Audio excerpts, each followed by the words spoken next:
Going on? It's your boy back at you again with another Random Reads. This time, we're doing part 2 of our Quarantine Reads special.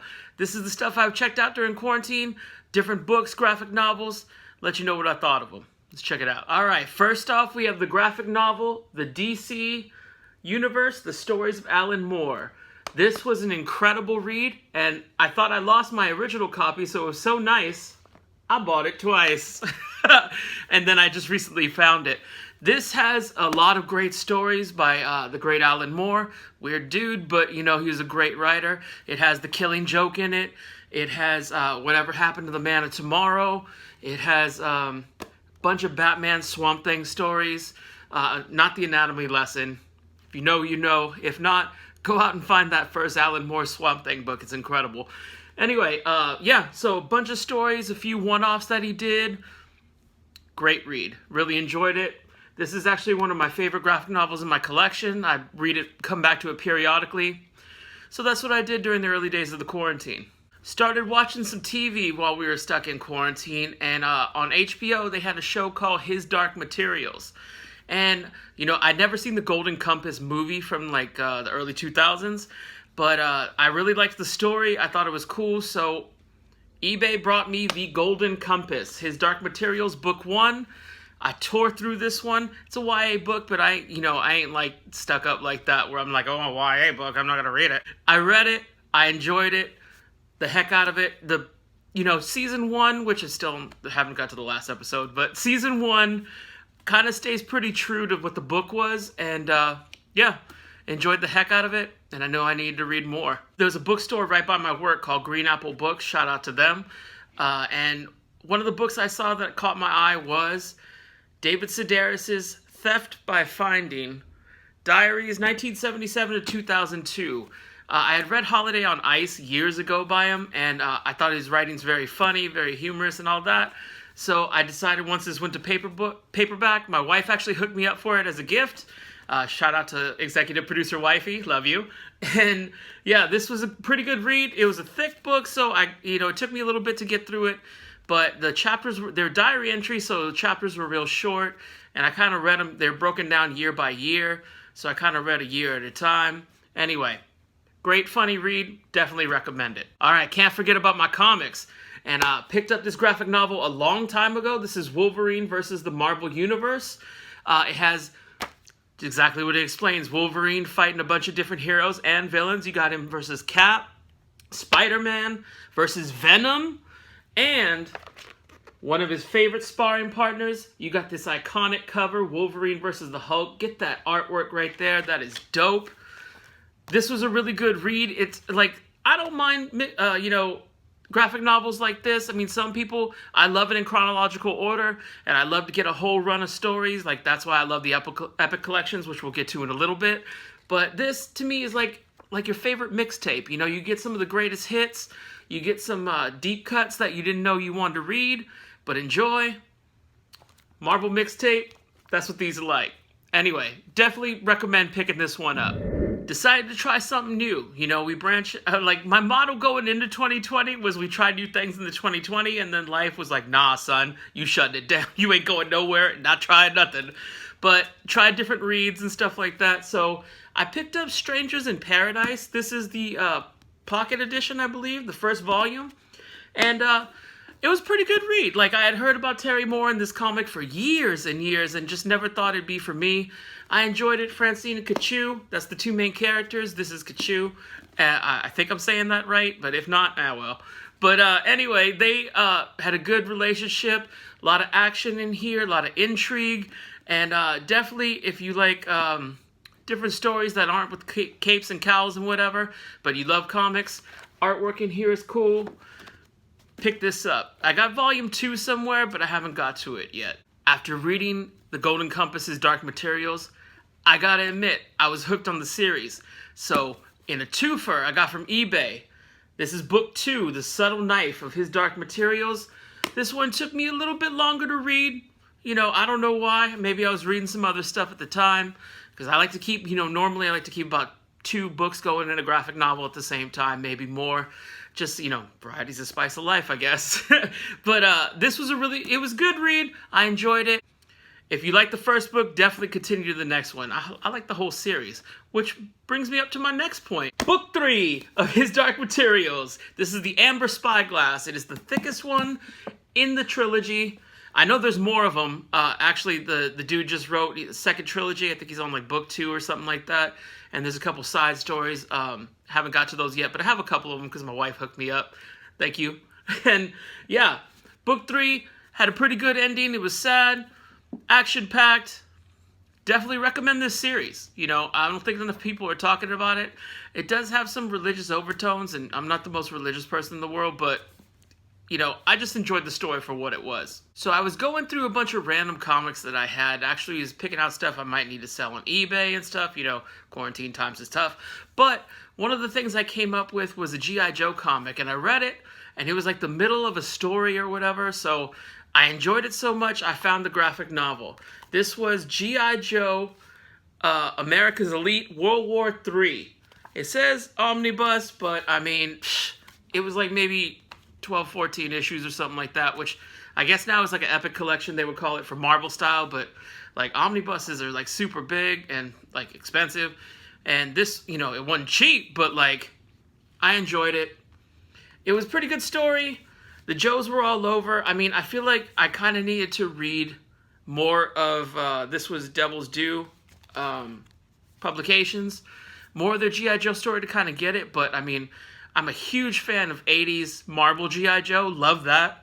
So, this was pretty good read. Not spectacular, but I did enjoy it. So, I'm bumming around looking at book sites. You know, I don't know if it was BuzzFeed or, like, Goodreads or something like that.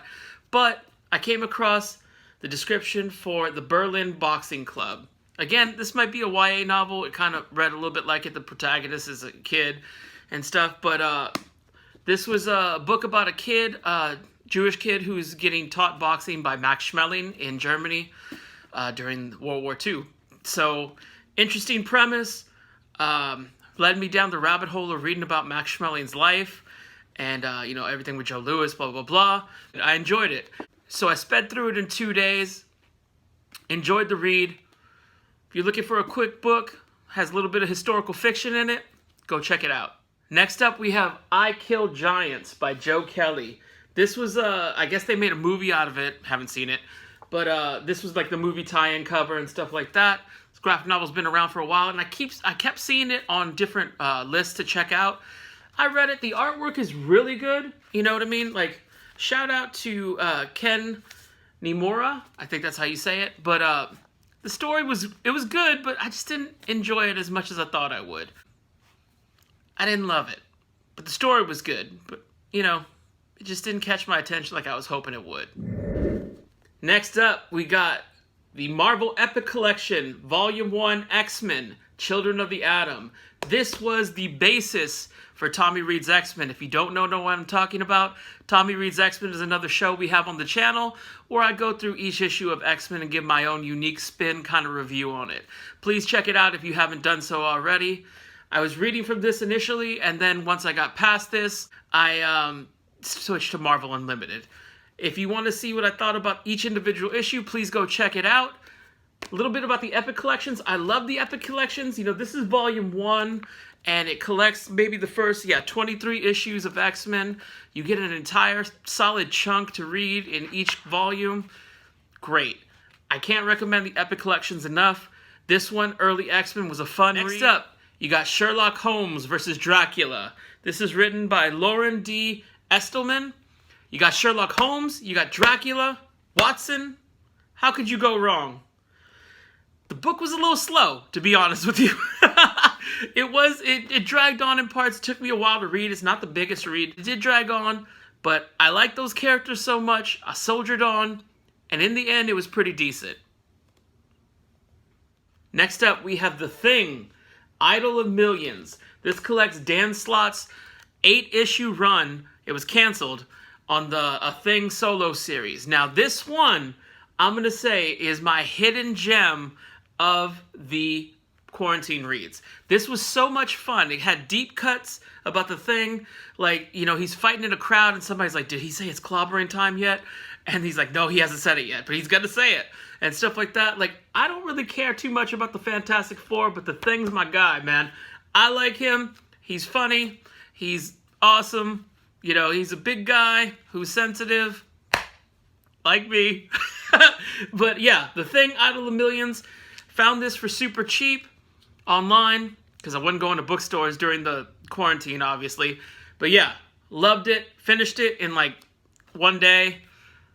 Can't recommend it enough. Go out and pick it up. Next up, we have Iron Man, Demon in a Bottle. Picked this up a long, long time ago, before the quarantine, years before the quarantine, and just put it on the shelf. Got it at a sale at Flying Colors Comics. What's up? Shout out to them.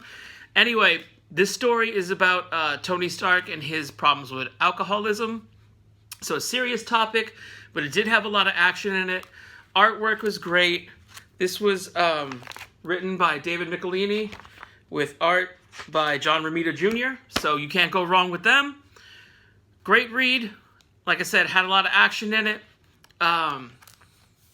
Definitely go pick it up if you see it for cheap.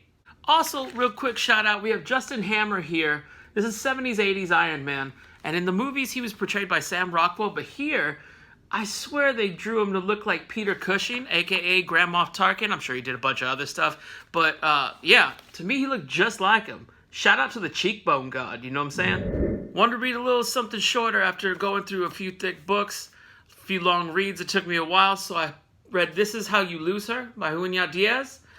This is a series of interconnected short stories, and, you know, I really enjoyed it. You know, it was a great read. I sped through it. Good writer. I've actually read a few of his novels. I read Drown, and I read The Brief Wondrous Life of Oscar Wilde long time ago, years ago. And, you know, I hadn't read this collection yet. I really enjoyed it. You know, interconnected short stories, kind of like stuff I like to write. So, yeah, this was a great read. Definitely go out and pick it up. I know I say that about a lot of them, but, I mean, your boy wouldn't steer you wrong, right? Heading into December, I got this for Christmas. This is The Loneliness of the Long Distance Cartoonist by Adrian Tomine. And I enjoyed this book a lot. You know, I read it in one sitting. It was a real quick read. The artwork, it looks like you working off a sketchbook and stuff like that. Very personal story about how he was trying to make it as a cartoonist, and then, you know, what life is like when you do make it, so to speak. Another thing I loved about this book was the construction of it. Like, it felt like one of those moleskin journals, and it had this, you know, thing, like a bookmark, kind of a rubber band bookmark, and I thought that was so cool. You know what? I thought it was so cool that I went out and I picked up rubber bands for my books that I'm reading now. These are gonna be shared later or whatever, at another Random Reads video, but yeah, helping me keep my bookmarks are always falling out, so I end up, like, losing my place all the time, but yeah, I ain't never going back.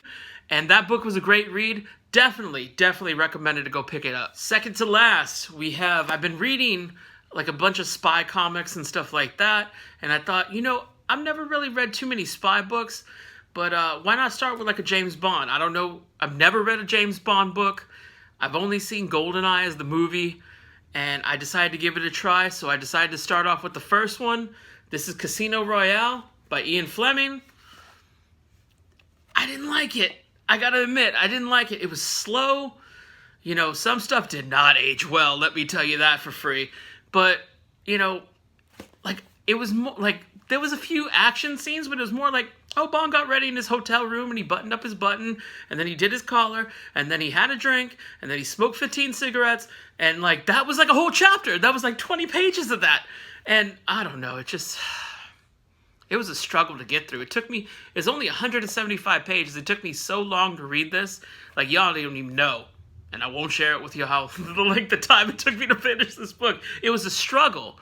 And that's a sign of, you know, I'm definitely not into the book. I almost quit on it, but it was so short that I thought, like, you know, I can't give up now. I can't give up with 50 pages to go. There's the finish line right there. But yeah, probably my least favorite read of the quarantine.